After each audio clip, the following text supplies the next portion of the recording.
नमस्ते। कभी आपको किसी ने कोई गिफ्ट या उपहार दिया हो तो आपको कैसा लगता है?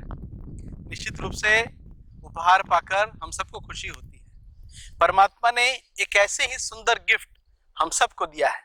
जी हाँ, ये प्रकृति का गिफ्ट, ये पर्यावरण का गिफ्ट, ये श्वास लेने का गिफ्ट, ये हम सबको उस परमात्मा ने हमको दिया है। कुछ लोग परमात्मा को प्रकृति का स्वरूप समझते हैं और कुछ लोग प्रकृति में ही परमात्मा देखते हैं, या यूँ कहें कि हमारे परमात्मा भी प्रकृति के पास है। इसे हम देखते हैं कि किस प्रकार से भगवान शिव को बेलपत्र बहुत पसंद है, भगवान विष्णु की पूजा तुलसी दल से की जाती है, गणेश जी को दुर्वा चढ़ती है।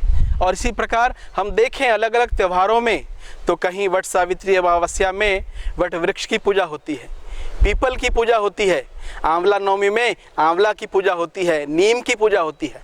इस प्रकार वृक्षों का हमारे जीवन में, हमारे त्योहारों में, हमारे धर्म ग्रंथों में बड़ा महत्व है, बड़ा प्रभाव है। दुनिया में ऐसे अनेक उदाहरण हैं जिन्होंने इस पर्यावरण को बचाने के लिए बहुत संघर्ष किया। उन्होंने अपने जी जान से पूरी मेहनत करके इस प्रकृति का संरक्षण किया है। हम सब जानते हैं एक बहुत बड़ा आंदोलन हुआ जिसे चिपको आंदोलन कहते हैं। महिलाएं वृक्ष के साथ चिपट गई, उन्हें कटने नहीं दिया। दुनिया में ये एक बहुत बड़ा आंदोलन हुआ प्रकृति और पर्यावरण संरक्षण के लिए।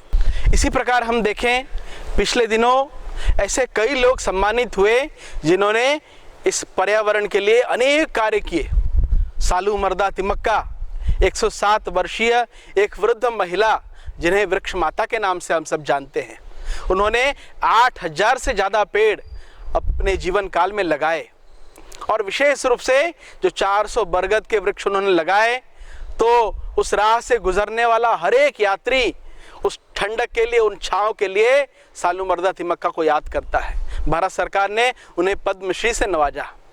इसी प्रकार हम देखें कर्नाटक की एक महिला तुलसी गौड़ा ने अपने जीवन में अनेक वृक्ष लगाए, और केवल वृक्ष लगाए नहीं तो उन्हें अपने बच्चे की तरह उनका पालन पोषण किया, और वो जब तक अपने पैरों पर खड़े नहीं हो जाते उनकी सेवा की। इसी प्रकार मोलाई जाधव नाम का एक व्यक्ति जो आसाम के माजोली द्वीप में 1360 एकड़ का जंगल लगाता है। आप कल्पना करिए, एक व्यक्ति 1360 एकड़ में पूरा जंगल लगा देता है। हजारों सरीसृप, हजारों प्राणी उस जंगल में अब रहते हैं।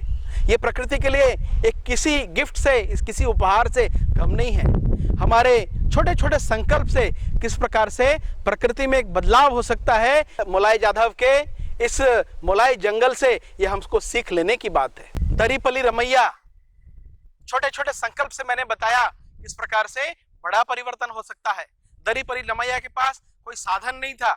इस व्यक्ति ने साइकिल में घूम घूम करके, बीज दे करके, छोटे छोटे पौधे दे करके करोड़ों वृक्ष उन्होंने अपने द्वारा लगाए। तो इसी प्रकार ये दरीपली रमैया भी पर्यावरण संरक्षण के लिए इनका बहुत बड़ा योगदान रहा। हम सभी जो शहर और गांव में रहने वाले लोग हैं फल खाते होंगे। क्या आप हम सब सोचते हैं कि ये फल के पेड़ किन्होंने लगाए हैं, जिसका फल आज हम सब खा रहे हैं?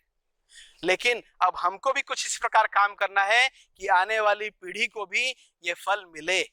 इसके लिए पौधारोपण, वृक्षारोपण, ये अभियान अब हमको लेना पड़ेगा। इसको एक अभियान के रूप में हमें चलाना पड़ेगा। एक रिसर्च के अनुसार 18 से 20 पेड़ अपने जीवन काल में जितना ऑक्सीजन देते हैं, अपने जीवन काल में हम उतना ऑक्सीजन ग्रहण करते हैं। यानी ये 18 से 20 पेड़ हमको पूरा जीवन देते हैं। अगर ऐसा हो कि 18 से 20 पेड़ हमसे पूछे कि हमने आपको प्राणवायु दी, ऑक्सीजन दिया, बदले में आपने हमें क्या दिया, तो हमारे पास इसका कोई उत्तर नहीं होगा। इस उत्तर पाने के लिए हमको अधिक से अधिक मात्रा में वृक्षारोपण करना पड़ेगा। ये बरसात का समय ज़्यादा से ज़्यादा वृक्षारोपण का है, और केवल इसे लगाना ये अपना उद्देश्य नहीं है। इसके लगाकर इसकी रक्षा करना, इसकी संभाल करने से ही ये अभियान हम पूरा कर पाएंगे। कई स्थानों पर बहुत अच्छे अच्छे प्रयोग हुए। रक्षाबंधन में कई लोगों ने अपने हाथ पे बांधने वाली राखी यानी रक्षा सूत्र को पौधे पर बांधा, और ये संकल्प लिया कि मैं उस पौधे की बड़े होने तक रक्षा करूंगा, उसे पानी खाद सब प्रकार से उसको बड़ा करूंगा। इस प्रकार के छोटे छोटे संकल्पों से मानस परिवर्तन करने की बात है। ऐसे अनेक अवसर आते हैं, त्यौहार आते हैं, जन्मदिन आता है, विवाह दिन आता है, अपने पूर्वजों की स्मृति का दिन आता है।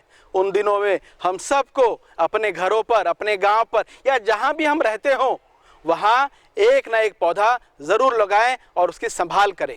विचार करिए, हमारे पूर्वजों ने हमें क्या दिया? हमें सुंदर प्रकृति दी, श्वास लेने की शुद्ध वायु दिया, लेकिन हम अब अपने आगे वाली पीढ़ी के लिए क्या दे रहे हैं? ये गंदी हवा, ये प्रदूषण, ये बीमारी, ये अस्वच्छता? नहीं, आने वाली नई पीढ़ी को हमको एक अच्छा वातावरण देना होगा जिससे कम से कम वे अच्छी सांस ले सकें। इसके लिए वृक्षारोपण बहुत ज़रूरी है। इसलिए समय रहते हमको अपनी जीवन शैली में, अपनी आदतों में बदलाव लाना होगा।